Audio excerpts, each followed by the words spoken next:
The Ross University School of Veterinary Medicine has been offering scholarships to students entering sixth form for 6 years now.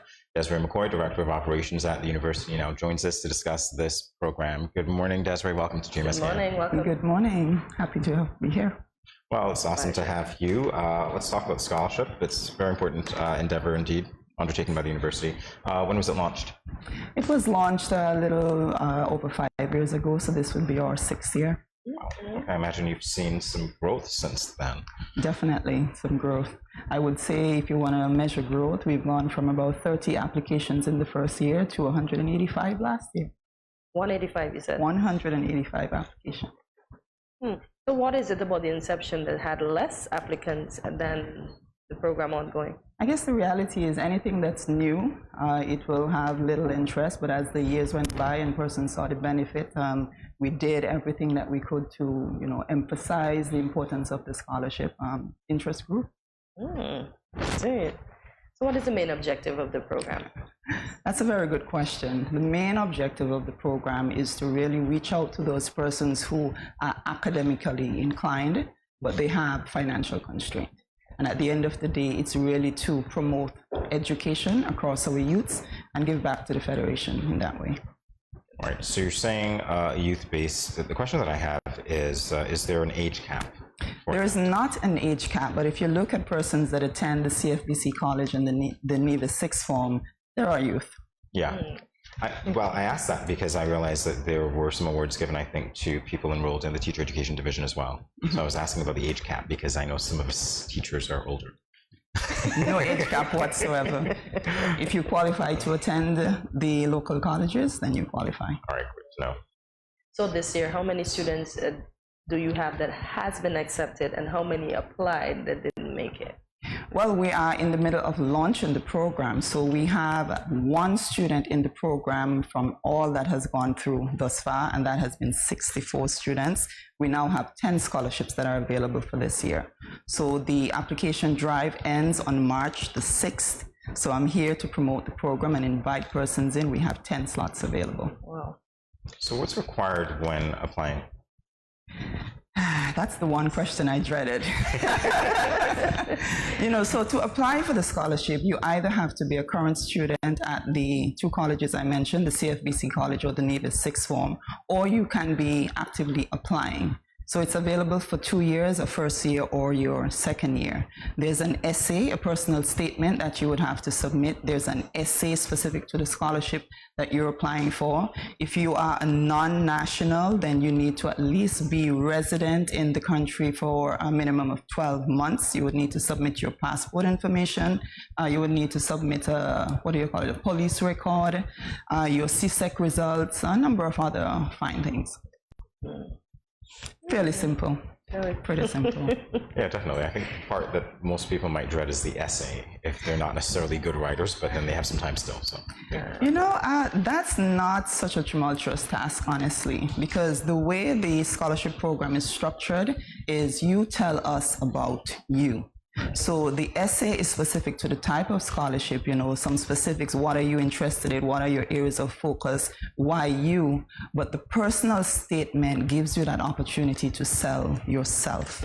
Why are you the person that should receive this scholarship today? So it's really, if you are serious about it, you push ahead, fairly simple. Desirée, you mentioned you can apply your first year or your second year. So this scholarship does not cover the 2 years that you will spend in sixth form or at the CFBC college? If you are lucky and you get in your first year, it covers you for both years. Okay. All right. Well, speaking of coverage, 2 years of tuitions, books, and other fees. Let's talk about that. Other fees. So what you gain from the scholarship program is, first and foremost, it's for your tuition, your fees, your books. Anything that's left back, depending on the program that you apply, it can apply to uniform, transportation, and any other school expenses. So we're not restrictive with what you use it for. We just ask that you be, of course, responsible and you use it for the purposes intended.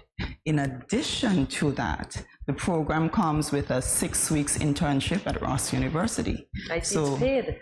Yes, it's paid. So if you get a chance to make a little bit of money, The reality of it is we want to provide an experience for the scholarship winners. You get to work in an area of your interest. Of course, Ross University is not just about vet. We have every possible area of interest that you can find across any business in St. Kitts. So we place you in that area where your interest is, or if that's filled, you might get into a new field you've never experienced before, and then voila, you change. You're like, I don't want to do this anymore. I now want to do it. It's a gift that keeps on giving, isn't it? Exactly. Indeed. And I'm not done. With the internship program, every single week there's professional development courses that are attached to it. So at the end of the day, we want to make sure that you get the most that you can get. We prepare you for the professional work, and you have an experience under your belt that no one can take from you. You said professional development course. What do they entail? So we meet with either persons who are working at Ross University. They get to share and tell you about their experiences, or we teach you about the world of work, the do's, the don'ts, how to carry yourself, what are the expectations, how do you set budgets and create budgets and things like that. So we can dig into many different areas. Don't think we have enough time to get into that. You never know. So how many students that would have received your scholarships are now actually working at Ross University? Ooh, I didn't plan for that. I know of one. She said she started in administrative, and now she's in the lab. What's her name, Jamie? The young lady that was here the last time. I know for sure we have a young lady in finance, that's Valdine. We have Carol Wood, she's one of our recent scholarship owners. She's working at the RUSVN.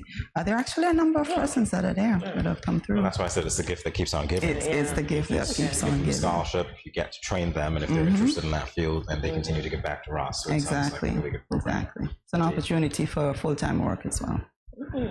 Wow. All right, so this is your opportunity to tell the public why they should apply. That is your camera.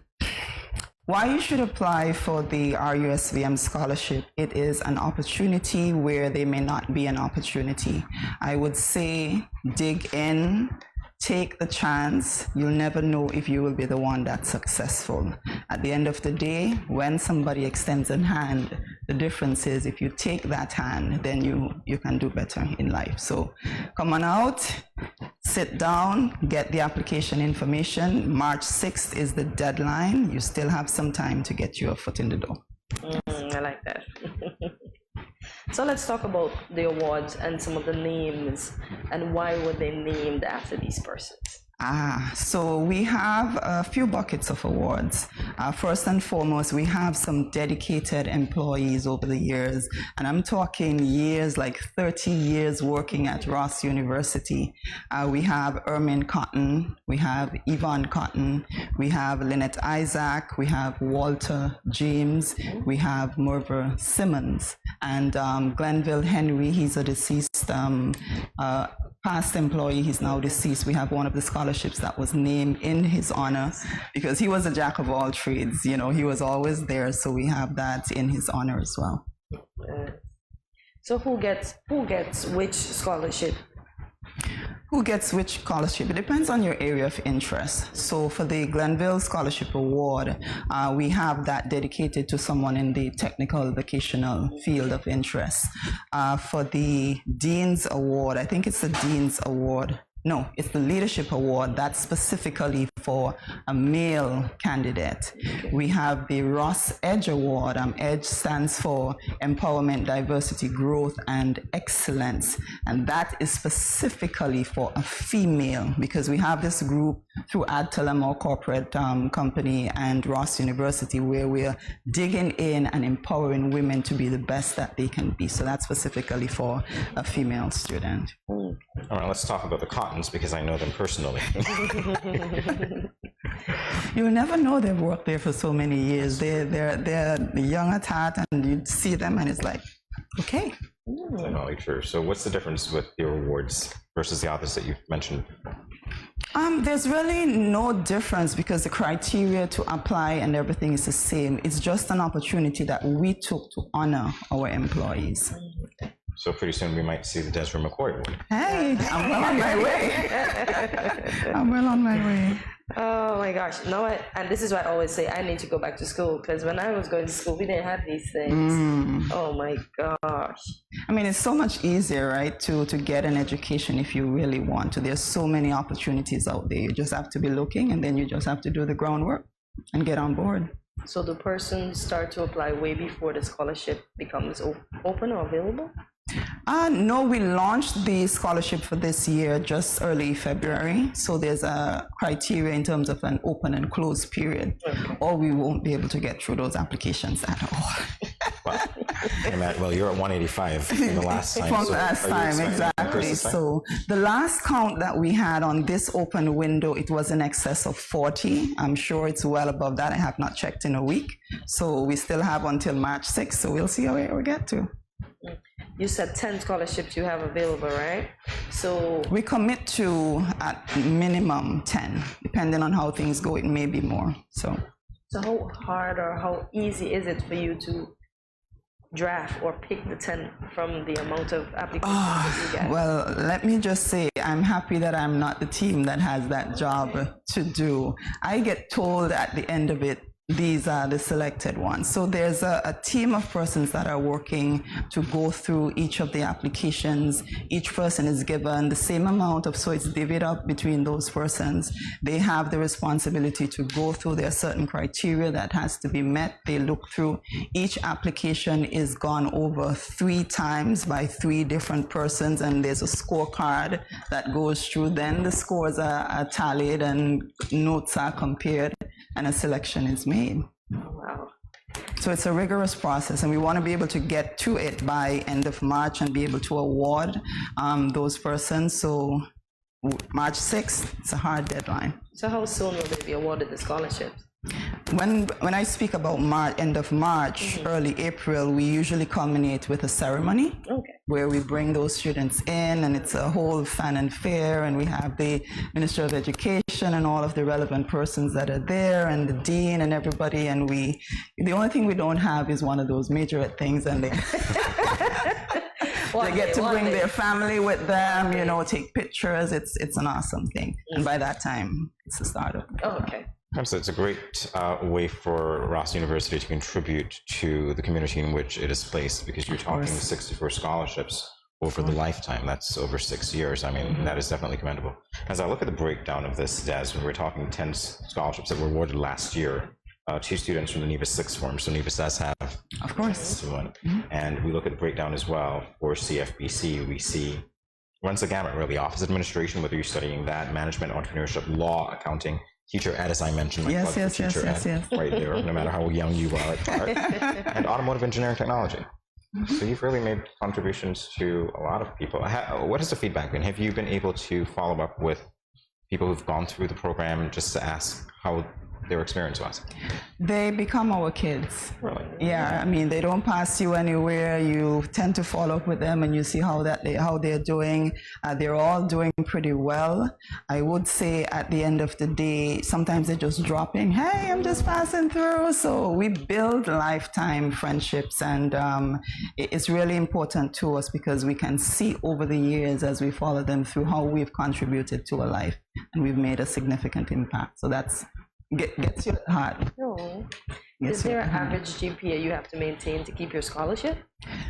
I'm not going to even try to answer that question because I'm not in it like that. But I know you do have to maintain good academic standing. Okay, good stuff. I just want the persons who may be applying to know that you have to be on the ball. Yes. We're going to hold you to it. And of course, it's adding additional responsibility to you because you do have to come in and work. So you have to manage that. Even throughout your school term after the internship programs, if opportunities arise, we check your schedule and you get to come in for an hour a day or, so it's really flexible and you get to learn. So even while you're on the program, you have to be on your A game because we're looking and we're watching, and as opportunities come up, then you'll be the person that's called on. And that makes sense to me because you're talking about injecting some capital into these people's lives, so you're giving them an opportunity to work and earn, not just work. That makes sense. Goes hand in And hand. we're looking for the win-win, right? If we can help train you and prepare you for the world of work, when we're looking to hire, guess what? You get called. I like that. Exactly. So any final words to the public, Des, as we give you a chance to do so?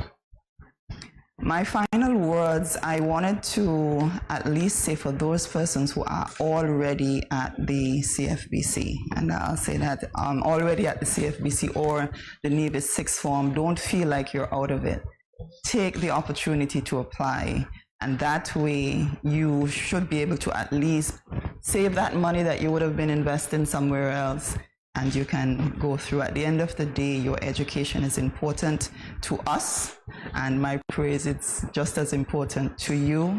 Give it a shot. You never know.